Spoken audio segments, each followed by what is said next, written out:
Hi, this is Dr. Maggie Perry with Tell Me What You're Proud Of, and I'm here with Liz in a wrap-up session. Liz and I spoke several months ago about how her OCD was going and her treatment went in general. So Liz, thanks for coming back. Hi, thanks for having me.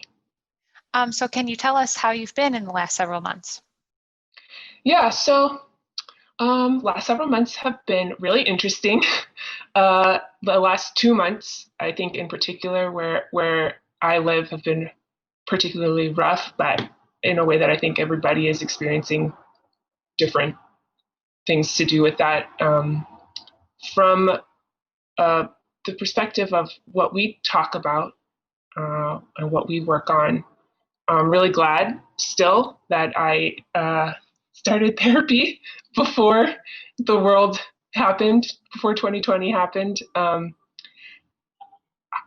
It's interesting because I think back to when I started going to therapy, and I'm looking back at it now, and I'm realizing how much more of a crisis I was in than I think I even knew at the time.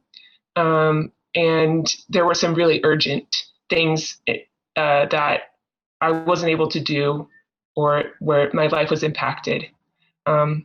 It's funny because I still think, Can you be specific about that? Yeah, there was a lot in my. I was losing my weekends, I think, to OCD.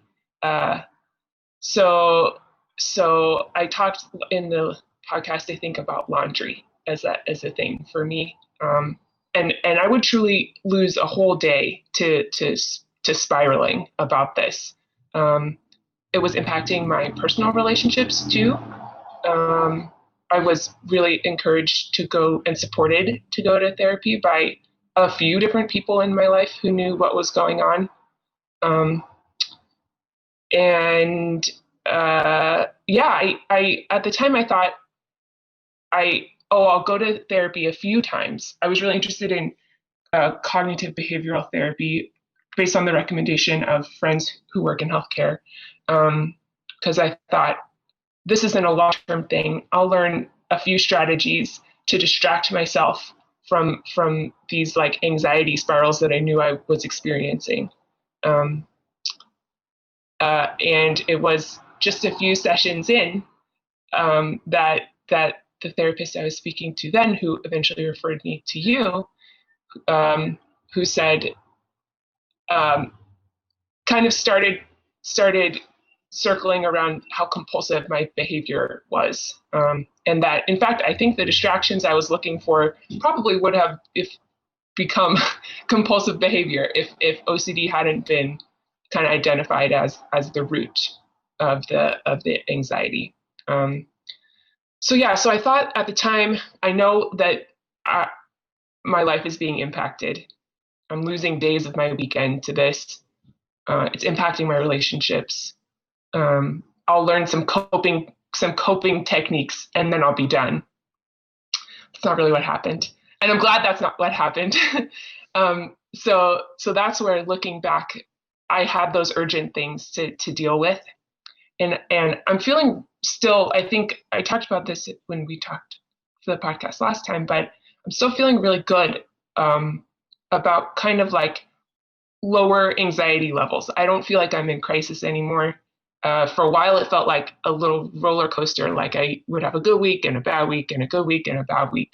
And I feel like things have evened out for me. I feel like I've learned how to notice. For me, that was the biggest thing, of learning when to notice that kind of thing was happening.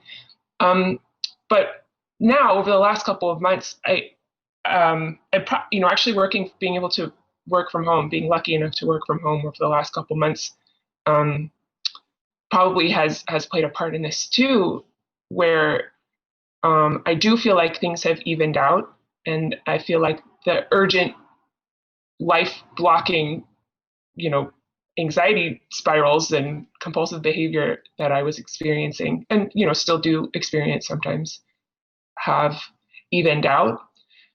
And I'm starting to notice some other places that OCD is impacting my life, whether that's my job, and some dynamics in my relationships with people around me